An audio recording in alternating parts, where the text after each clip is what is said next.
Joshua, it's nice to be chatting with you again. We spoke a couple of years ago. Mark, nice to meet you. Nice to meet you. Hi. So Oh, we yeah. spoke about Near Dark. We did a bit of a conversation for a Melbourne Horror Film Society down here. Yeah, Um, sorry.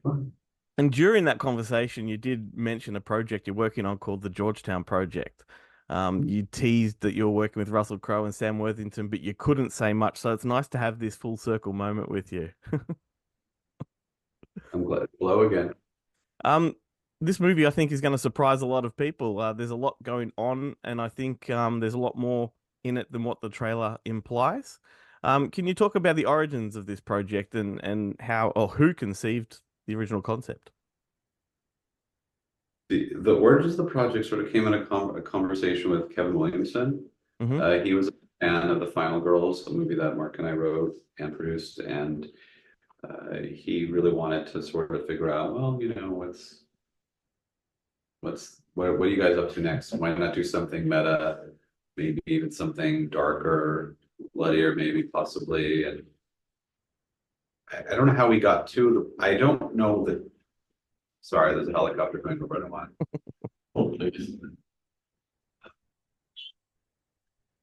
Now it's now it's now it's an action. Now we're in the middle of an action movie. Um, are you okay for sound? Yeah, all good. Okay. So it was pretty loud here, so we didn't want that to hurt your recording. So it just sort of it kind of these ideas they just happen. You kind of like don't expect them, and then the ones that people want to make are the ones you don't expect that are going to get made. It's always the ones you don't expect. The ones you really want to get made are the harder, long haul. And then I think we thought about Exorcism movie and sort of a, a love letter to the Exorcist because of my dad, and we thought, well, okay, but we don't want to make an Exorcism movie. Mm. we it's not my favorite genre. Yeah. I thought, and Mark and I were like interested in doing more of a drama, a family drama. So Slash piss take. yeah, so not in any pretentious way, but just sort of like we were more interested in the dramatic elements of that because I think ultimately we were interested in the hellscape of making movies Mm. Yeah. Yeah, as yeah. inspiration, and that making movies are deals with the devil, and Hollywood is the hellmouth of them all. And being a both queer, our initial relationship to Exorcism movies was always a bit dubious, aside from the fact that, Josh's dad was in the greatest one of all time. Yeah, I'm biased, but that's my opinion. I think a lot of people share it. And that movie can't be touched. Mm. Literally can't be touched. Yeah. So, but there's something, that's so literally dogmatic about exorcism movies in terms of like what their paint by numbers kind of attitude is, and it always, almost always, or pretty much always involves women being the receptacles of evil who must be Mhm. rescued by men in cassocks who are priests and pretty much always heroes, and not the let's be charitable and call them the extremely fallible, Mm. extremely human and not godlike figures that we have in the real world in the Catholic Church. And I don't know, for us that just seemed like kind of a ripe area to pull the thread on the sweater a little bit and see what happened. And Georgetown is what happened. 100%. Well, you guys are really good at subverting. I think you did that with Final Girls, and I think this one is, a great example. I love the production design, the fact that it's almost like looking at a dollhouse, the way you've got a studio and you're looking in on a house, and you kind of change your color tones and things like that. Love it. I'm wondering though, like you mentioned, And obviously. photographed by a great Australian DP. Yeah, Simon Dugan. Oh, really? Oh yeah. Amazing. That is Hmm. cool. You've got a really strong Aussie connection with this film. Um, And it worked out. You know. so as you're writing, developing, how close, or did you have discussions about how close you would tie this to The Exorcist? Because ultimately, it's referenced or alluded to in the film, but not explicitly. Was there a moment where it was? No, Well, maybe no. Okay. There was never. There was never. I think we've always just wanted to week at it. Yeah. Yep. Yeah. Okay, I think cool. there's conversations in Hollywood sometimes that can be about tying in, you know, an idea that's inspired by something and tying it into the literal franchise as like an offshoot or as like something. And I don't know, it's a branding opportunity that I think can distract from, you know, what you might actually be trying to do or Yeah. say. Yeah, Uh, sure. And I believe if I read correctly, Joshua, your dad did tease you or tell you about the curse of the Exorcist throughout your youth. Did that have an impact on you as a kid? Like, did it did it really like traumatize you, or was it sort of just something fun to hear about? At you with it. I think he actually shied away from that, to be honest. Okay. I think he did try to shy away from that. I don't know how much he believed in all of that. Mm, I think I think the biggest curse for him was sort of the shadow of that movie that cast over his whole life, and the way yeah. it sort of you see Russell struggling to sort of get out from under something in the movie. Mm, Ways that maybe Russell, even in his own life, is as well trying to get out from under. You know, he can't. He's done all these amazing performances, but you know, it's like Gladiator. You know, and you know, Fame is its own kind of Yeah. prison at times. I think so. You know, and I think it was hard for him because that movie at that time was the biggest movie in the world, and you know, art wasn't decentralized. It was like one movie was the biggest thing on the planet, and that's all that everyone talked about. It was the center of the universe, and I think that's a kind of fame and attention that maybe we don't even understand to mm. these days. Now everything is like sort of little pockets of fames. You know, some people cross over all of that, obviously, and Yeah, maybe Taylor Swift is like one of the few yes. people who they really. That's our next movie, a pop star meta or Yes, we're the Eras tour. the Eras tour goes to hell. Oh, I I think mean, her story's already horror. it isn't. I think so. We watched it. It was the scariest movie I've seen all year. What I kid you not. Really looking forward to our mentions after that. Actually, it's on him. He said it. Am I gonna have a Swifty brigade come after me? Come on. I don't know. Yeah, because that's my core Okay, audience. I just don't think it's that good of a show. What can I Okay. tell you? I'm sorry, it's overrated. I like her. I love her songs. I think she's a really good songwriter. It's no Renaissance tour. Yeah, it's no Renaissance, it's no Madonna, it's no. Just sorry. This is you've gone up. Let's bring it back to Russell Crowe. Like, you guys really lucked out with him. Taylor Swift, Taylor, Beyonce, Russell. Like, You know. I mean, And what you really want to know is the Beyonce story with Russell about the Star is Born they almost made. But I cannot tell the story. Oh, But what a off tease. camera. What a tease. Off camera, I'll tell you. Okay, if it's not of use to my audience, I'm not interested. Oh, it's of use to your audience. Okay. Sorry, off record. Yeah. Okay, cool. I have two Exorcism movies for him in as many years. Like, congratulations on being the better one. I just want to say that. Thank you. Although that bar is pretty low. Is that like, which one did he do first? And is that something that he made light of, the fact he's doing two? I don't think we know totally. It's all we were shooting, it's a whole thing. But look, I think that Russell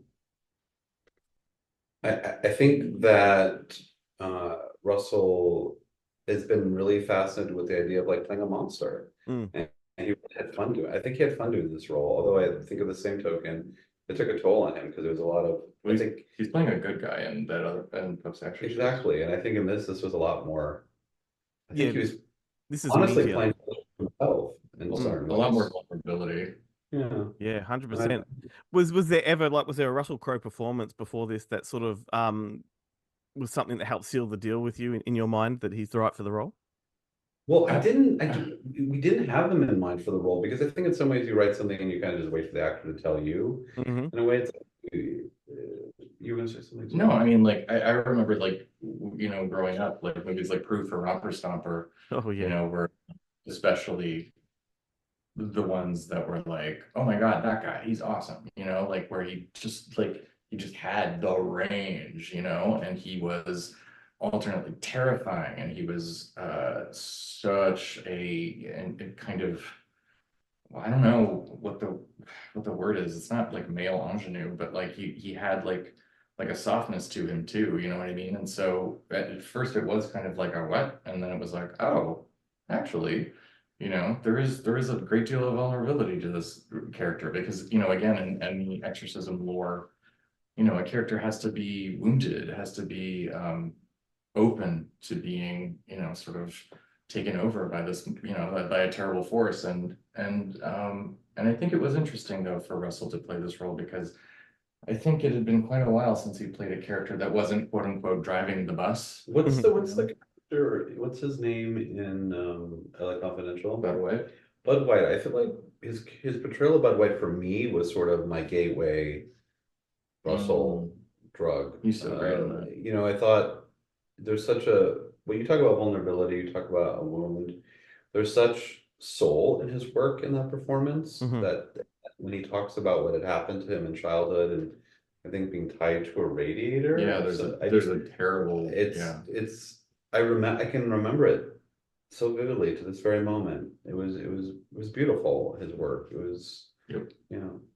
Yeah, and obviously too, you've got like such a great cast with everyone else, like Sam Worthington, Ryan Simpkins, Adam Goldberg, David Hyde Pierce. Like, is this a cast that you pursued? Is this a cast that, you know, just fell in your lap? How did it all come together? I think once you get Russell in a movie, you know, it's like somebody saying to someone, "Well, there's a cool party over here, and this cool guy says it's cool," so everyone has to follow. Yeah. But I also think it's about we definitely carefully met with everybody and carefully sort of examine who feels right, and you know, because once you had Russell, you have to figure out like the chemistry with everyone, especially Ryan, who's so good in it, and especially Chloe, who's so great, and Dave, amazing. And by the way, we love Sam Worthington so much. You know, we had talked to him and he just loved the movie and wanted to work with Russell so bad that he was okay doing something smaller. He just was so passionate to be part of it. And the story spoke to him, I guess. Yeah, and he's I think underrated in a sense. I would like to see him and funny. And he's very funny, and I would like to see more of him in movies and actually hope to work with him one day again. Yes, we are Sam Worthington partisans. That would be awesome. But I also wanted just to mention that Adam in this one, like you guys must have had so much fun writing his character and his dialogue because he says some outrageous stuff in this. Does that come from experience in the industry? Yeah. Enough said. Yeah, it's funny. We had another interview what was it, a couple of days ago where someone was like, you know, is that an exaggeration? Are you taking it to like, and we were like, okay, like, sure. I mean, I don't know if you can get away with that behavior these days. Not really, but when we were starting out together, certainly, we were witness to things like that. We have not witness, sorry, experience. Yeah, targets of, and you know, it's interesting sometimes to like sit there and be in the middle of dinner and having a complete conversation and like one of us is like, this happened, right? This moment happened. It's like, yeah, that happened. Like that actually, you know, it's interesting how much you think you can metabolize when you're shooting something. And then you realize looking back, wow, that was really, really fucking bad for me. Yeah, far out. Because that kind of answers my question, I guess. I was going to say, is it cathartic to be writing dialogue like that, you know, to have a character say outrageous shit that, you know, you wouldn't say, or does that take you right back in your mind to horrible times? Yeah. I want to say this. Well, never mind. I think for me, I think it's tricky when you expect art to bring a catharsis in the process of creating it. Especially a movie, which is just, if you're writing a script, it's just a blueprint. Yeah, but I think the idea of expecting that kind of experience from writing something is a bit of a fool's errand in some ways. And yet I would also answer that it is cathartic. It's you know, it's like Kurt Cobain. It's like, you know, he thought when he got his record #1 and was out there, he'd not have any more pain. Mm. Mm. In some ways, he had more pain. Yeah. Yeah. More terror and more and physical illness. And I think that, but it was such a disappointment because he had such high expectations that if I just make it, everything will be okay, it'll be better, and I won't be that sad kid from Aberdeen. Mhm. And I think a lot of people hope that when they have the success or create the art that that's going to go away. And I think people are surprised that there's no odds per se. However, the flip side of that is I think there are cathartic moments. I think creating art and getting to direct a movie is like one of the greatest adventures ever. And I think getting the opportunity to have the diligence to fight for the vision that we had and get at least a lot of our ideas on screen and the studio to allow us towards the end of the process to put back a lot of stuff that we really believed in was very, it felt very like a good redemption for both of us. Mm-hmm. Awesome. I'm just about out of time. But one thing I'd like to just sort of ask before we wrap up is, I think you guys are kind of carving up a really unique notch in horror. I think you're doing some wonderful things that a lot of other people are not doing. You're not predictable or generic or anything like that. So I'm wondering if you guys have a sort of a roadmap for yourselves on where you want to go, where you're heading, and if there's something you've got coming up next. I think that we're always looking for, not taking the 10 freeway. Yep.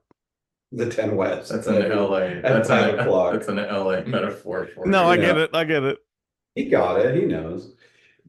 I think we're always kind of off the main strip. I think we're always trying to find that. And I think, I don't know. I think once you're finished with something, We're on Cahuenga. we're not even on Cahuenga. I mean, look, I don't know where we are. I don't know. Where I think, but I think we're looking for inspiration. I think there's definitely a lot of things that we're passionate about that we're working on right now. Some of which we can't say till it's official, but I also think we're like trying to think about something new to do, and there's like a couple of ideas, and we're playing around. But I think the movie just needs to come out and be done. Yeah. So that on. Yeah. And I'm also working on a book, and that's sort of really like what I have to finish right now. So I'm trying to get through that and deliver that by, sooner than later. It's a novel, which has meta elements too, but that's it. That's the final.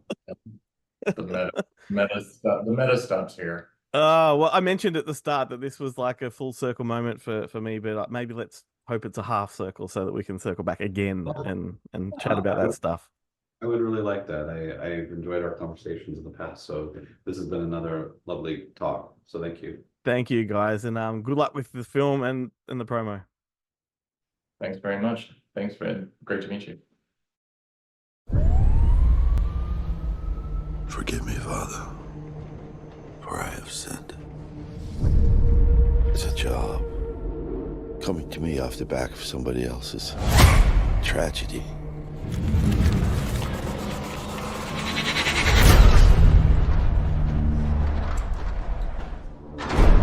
Wow. Not bad, huh? So what's with the stage? Have you forgotten what kind of movie we're making? Set. Action. Lord have mercy. All kinds of messed up stuff happened when they were making movies like The Omen or The Exorcist. And the guy your dad replaced? Everything's cursed.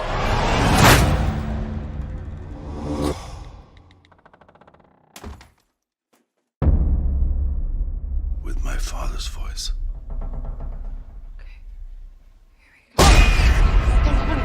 Tony, it's okay. You're okay, all right? How did I get out of here?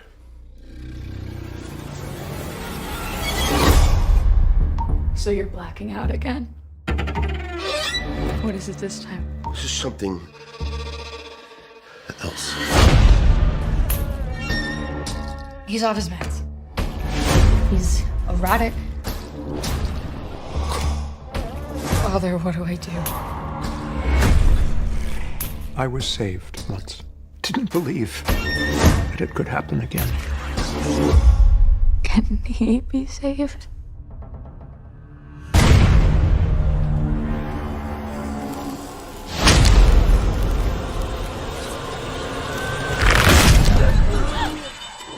He's not worth saving, and you know it.